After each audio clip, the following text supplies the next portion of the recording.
Hello, my bookish friends. It's time for my October wrap up. I started out the month reading two short stories. I think they were Amazon exclusives. It's called Dark Corners. And the first one was The Sleep Tight Motel by Lisa Unger.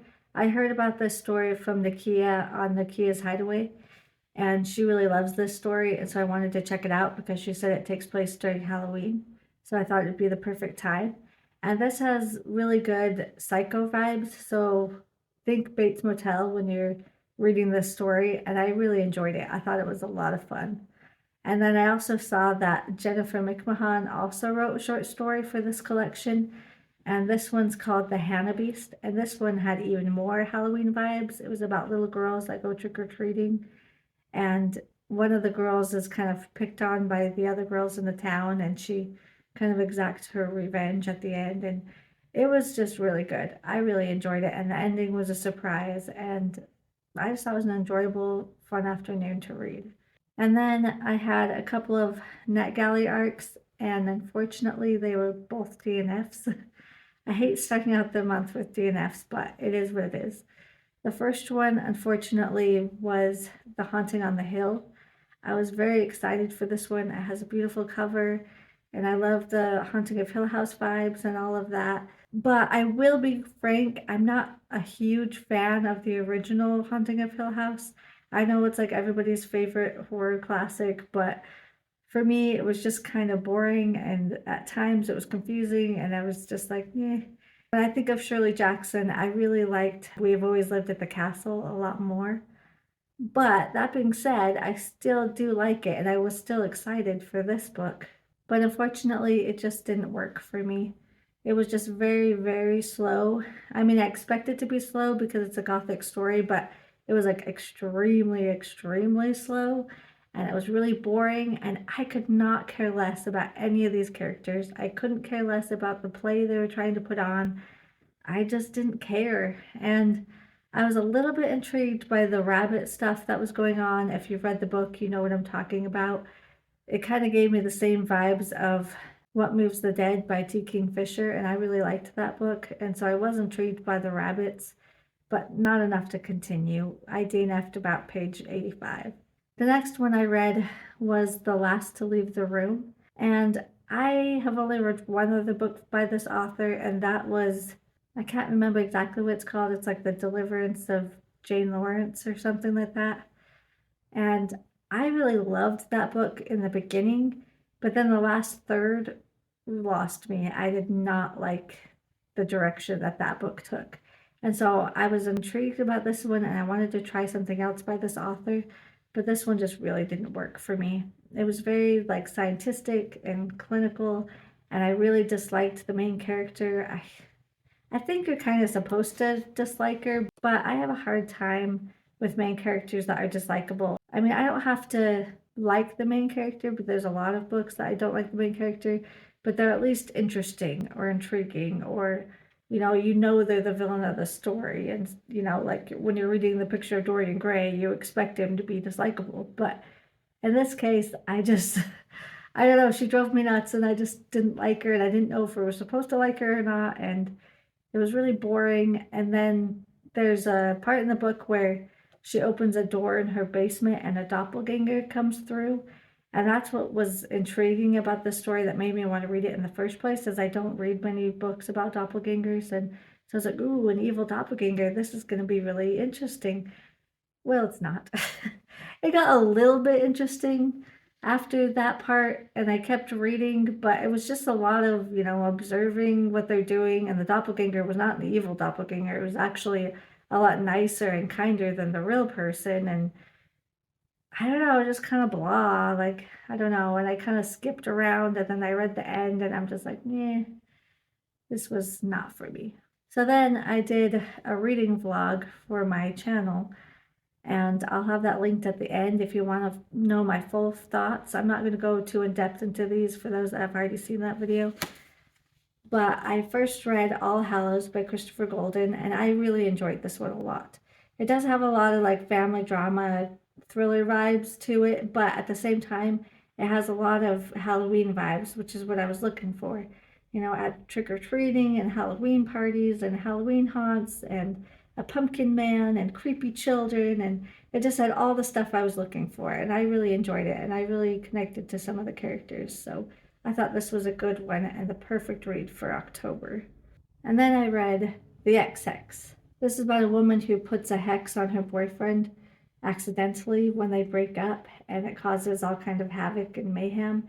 And I thought this was going to be a cute little romancy witchy book, and it is, but it just didn't work for me. The plot was a little too simplistic when it came to the supernatural stuff, and then when it came to the romance, I was really enjoying it in the beginning, but then like halfway through it was just all about the sex, which I just find so boring. When I read a romance, the whole point is the witty banter and are they going to get together and how are they going to be together, and what they do to get their courage up to tell the other person they like him. But instead it was like, oh hey, I remember you, you're still hot, oh you're hot too, let's have sex, and then that's like the whole romance, and bleh, boring. So this one just didn't work for me, but I mean it had its moments, it had cute vibes, I liked the witchy stuff, and there was some funny parts, but by and large it started out great and then just kind of petered out for me. And then I read There's No Way I Would Die First. And this one had a really great premise. It was about a girl who was holding a Halloween party and she hired a clown to come do like a spooky hide and seek game, but it goes terribly wrong and turns into a slasher when the clown turns out to be a murderer. And so it sounded like just a fun teenage slasher book, but unfortunately, it just was a little too YA for me, and the writing was a little bit juvenile, and it had a lot of issues that I just didn't care for. And the romance in it was cringy, and it just wasn't for me. So I actually DNF'd this one. So I was so sad because I had so much promise. And then I read How to Survive Your Murder by Danielle Valentine. And I really liked this one. This is also a teenage slasher, but this one worked a lot better for me than the other one. And so this is about a girl who also goes to a Halloween party, and they have the chainsaw guys that will chase you through the corn mazes. He starts attacking people for real, and her sister gets murdered during this massacre. She goes to the courthouse to be a witness against the guy that she thinks killed her sister. But while she's there, there's a Sidney Prescott lookalike that does some like magical realism crap on her. And so she's sent back in time to the Halloween that her sister was killed. And she's trying to figure out who the real murderer was because it's not who she thinks it was. Dun, dun, dun. So anyways, I thought this was great. I thought it was a lot of fun. I had a lot of good twists in it. I didn't find out who the murderer was until like 50 pages to the end. So it was effective. So I highly recommend this one. I actually went out and bought another book by this author because I was intrigued enough to see what else she's written. Next, I read Autumn Crow by Cameron Chaney. This is a short story collection. I've had this on my Kindle for about 2 years, but I kept putting it off because I wanted to read it in October, and so it just finally got to a point where I could read it. I wanted to read this one in October because it has a lot of autumnal vibes and a lot of Halloweenness to it. I guess the town of Autumn Crow, it's like Halloween every day, and so I figured it would be perfect to read for October.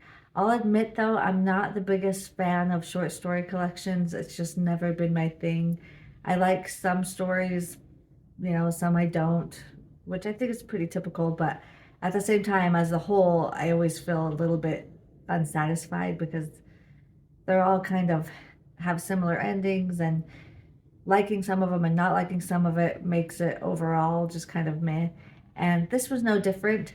I like some stories more than I liked others, and I'm just not really into short story collections, but I did enjoy it for what it was. I liked the vibes, I liked the Halloweenness to it, I liked all the autumn stuff, and so I did enjoy it. I don't want to say it's bad because it's really not, but I'm just not the biggest fan of short story collections, so I would maybe give it like a 3 stars or 3.5 stars, but that's only because they're just too short to feel satisfied, and like I said, the endings tend to be pretty similar, and I don't know, it's just not really my thing.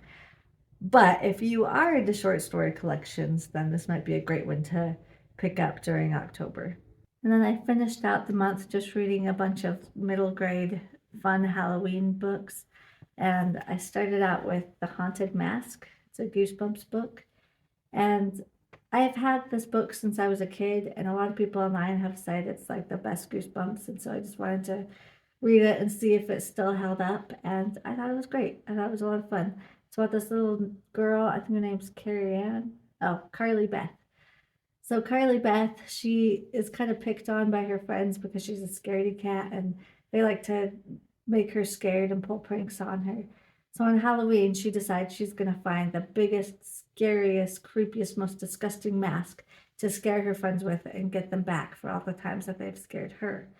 But when she puts the mask on, it won't come off. Dun, dun, dun. I thought this was great. I thought it was a lot of fun, and it was just an easy, fun time. Next, I read Trick or Treat. This is by Richie Tankersley Cusick. And this one is a point horror book. And I thought this was a lot of fun. I really enjoyed it. But the main character drove me nuts. She was so annoying and so like teenagery, just so over dramatic about everything and whiny and blah, blah, blah, everything happens to me. And oh, she drove me nuts. And her dad just barely got newly remarried. And so now she has this stepbrother that she's moving into this creepy old house with. And she always says how weird he is and she hates him and she doesn't like him and blah, blah, blah. And he's actually a really nice guy. He doesn't seem weird at all. He's actually a lot more mature than she is. And so it's just funny that the whole book she was just like, oh, I don't like him. He's so weird. And I'm like, I don't see anything weird about him. But anyways, outside of that, I thought this was a fun read. I really enjoyed it. So obviously this is a used book, and I just wanted to share this with you because I thought it was so cute. So it was signed by Adrian Thompson, and then it says the cool one. I just thought that was really fun. And there was a part in this where she's like, "Oh, remember in gym class when they used to measure you, like they would measure your chest apparently." And she was like, and I was so flat and blah blah blah. And I'm like, really? They used to do that in gym class? Why? That's kind of weird. But anyways, it had a lot of fun 90s nostalgic vibes, and so I really enjoyed this one. And then we have The Stitchers by Lauren Lawrence. And this one I really did enjoy. I wasn't like obsessed with it or anything, but I thought it was fun for what it was. And it's about this girl and her friend who's also her neighbor, and they have like a whole row of houses on their street filled with these older people that never seem to get any older, and they have the energy of like much younger people, and so they think that's really odd, and so they start spying on them. And the bizarre thing about this book though is they have a weird notion that if people knew that they were friends and they hung out together, that they would find out the secret of them spying on their neighbors. So they would like tell their friends that they don't even know each other. But then when it became obvious that they did know each other, then they pretended to be going out. Like, I just thought that was so weird. Why not just tell people you're friends and you like to hang out? Like, how would that equate to saying, "Oh yeah, I'm spying on the neighbors," and also why jump ahead to like being boyfriend and girlfriend when they find out you're hanging out? Why not just say, "Yeah, we're friends"? So I thought that was really weird, but I don't know. It was supposed to add drama to the story, I guess. I don't know, but it was fun. I kind of saw where the story was going, but I mean, it's middle grade. It's not meant for adults, and for what it was, I thought it was really cute, Halloweeny. Well, not really Halloweeny. I read this because the second and third book takes place on Halloween, but I didn't get to them this month, unfortunately. But I did read this one. So this one does not take place on Halloween, but I still thought it was fun. And then I read The Haunted Burial Ground. This is a Sweet Valley Twins book. I used to love Sweet Valley High when I was a kid. They're not even just Sweet Valley High, but all the Sweet Valley books. Every time I went to the library, it was all about Sweet Valley and Fear Street. Those were like the two things that I read the most. And can I just say that the book community is really awesome. So I got this little note with it that says, thanks for that says, thanks for giving this book a new home. I hope you love it as much as I did. I just thought that was really cool. And sometimes I get like stickers and stuff when I buy books and off of like Pango, and I just thought that was really cool. So I thought I'd share it with you. I love reading Sweet Valley High books because they're so nostalgic for me, but reading them as an adult is so different than reading them as a kid because I realize I don't really like the twins. Jessica is mean and selfish, like way worse than I thought she was. And Elizabeth can be a bit of a doormat and she's an enabler, honestly. Like Jessica does terrible things and Elizabeth's just like, oh, that's just her, and she's always helping her and letting her get away with everything, even though she's like not a very good sister. But anyway, so it's kind of aggravating to read as an adult, honestly. But I keep reading them because they're just so nostalgic and I just have such good memories of them. But anyway, so when I saw this one on Pango and it was Halloweeny, I just had to get it. So this one, it was okay. Like the plot wasn't anything special, honestly, but it was fun. So this is about I said the Weasley twins. There's more twins in the world besides the Weasleys, but this is about the Wakefield twins. And Jessica wants to get with this boy who's in this band, but his band only plays at like the coolest party. And so she's convincing her friends to hold a Halloween party that's going to be so spooky and so awesome that he'll want to come play his band at this party and she'll be able to go up on stage and sing a song with him. And it was a little bit weird because they're only 12 in this book and they were not acting 12, trying to get with this 15-year-old and wear this little black dress. And like they'd go somewhere and she'd be like, oh, I should have worn more eye makeup. And oh, so and so's talking to so and so's boyfriend. Like, how dare she, And I'm like, you're 12. Like, I don't know. I wasn't like that when I was 12. It was more like, do you want to be my boyfriend? Sure. And then you never see him again. But and I don't even think I wore makeup at 12. I mean, you're only like sixth grade, but anyways, so I thought they acted a little bit older than 12, but that's just me. Yeah, so I thought that was kind of weird, but like I said, I mean, it wasn't super special or anything, but I did like it.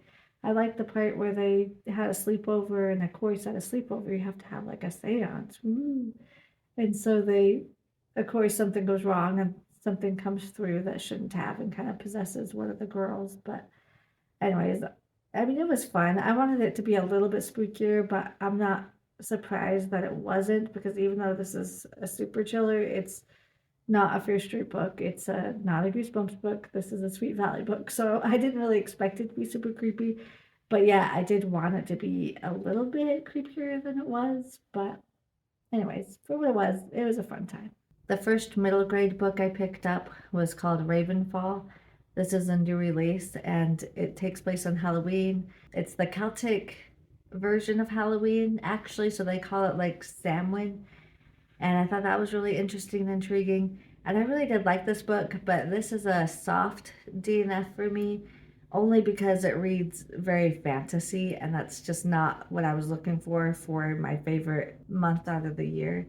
I just wanted all the spooky vibes and all the Halloween vibes. And so even though it does technically take place on Halloween, I didn't get any kind of Halloween vibes from it. It was just very focused on fantasy and mythology and that kind of stuff. So I might pick it up later when I'm in a different kind of mood because it's really not a bad book, but for now it's a soft DNF for me. This is about this girl and she lives in a family that has special abilities. So like her sister can read emotions and her other sister can read minds, and she has the unfortunate ability that when she touches people she can see, like, I don't know if it's their death necessarily, but any kind of death that's attached to them. So like if they saw someone die, then she sees that death.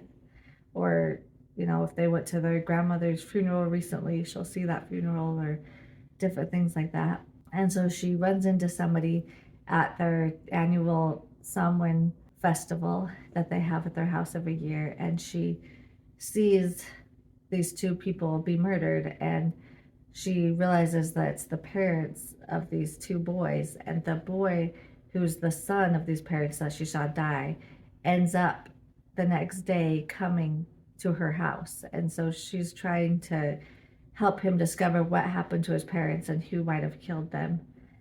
And it's kind of like Harry Potter-esque, where you have all these magical things happening, but they kind of try to keep it hidden from the rest of the world.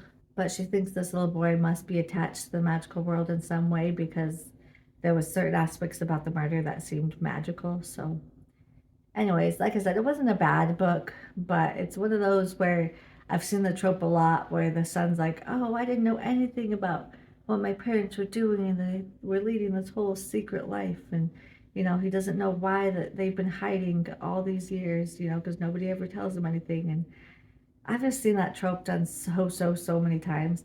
And I realize this is middle grade, and so a lot of younger readers probably haven't been inundated with all of these tropes. But for me personally, that's one aspect of the story that I didn't really care for. But like I said, it's not a bad book and it's well written and everything, but it just wasn't the vibe I was seeking right now. So there you have it. That's all the books I read in October. I hope you enjoyed this video, and if you did, please hit the like button and consider subscribing so that you'll never miss a video from me, and I'll see you next time. Bye!